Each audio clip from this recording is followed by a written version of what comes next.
Ayan, yung star dyan.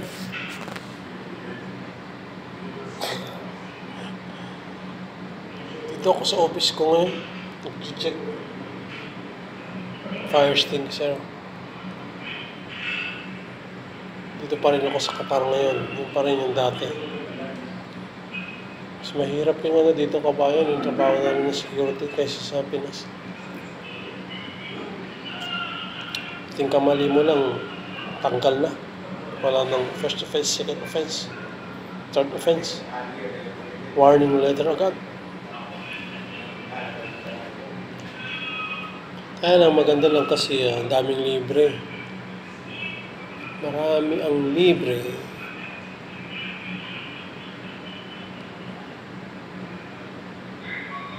Tapos ganun pa rin. Abroad pa rin. After 3 to 4 years, 2 to 3 years, inshallah, kung tapos yung anak ko,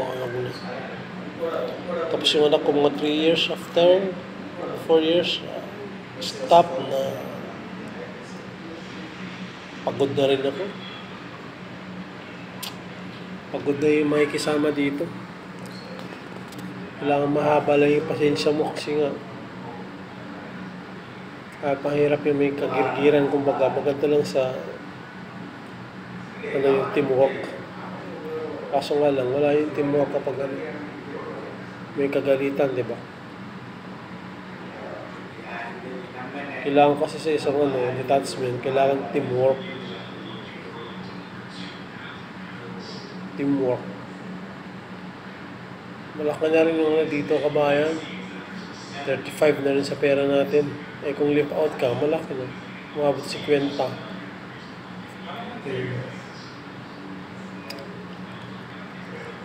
Pero ako nagpa-vlog kasi wala na ako pang edit. Naiwan yung cellphone ko na isa.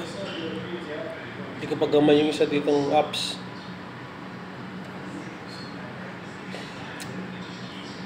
Mamaya matulog na, nagpapantok lang kasi day off ko pang umaga.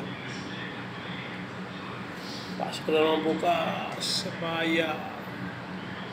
Sige kabayan, ganyan na lang. Yung balak mag-apply, pupunta rito sa Manila, on time yata yung agency dyan. Manila on time, yun pa rin.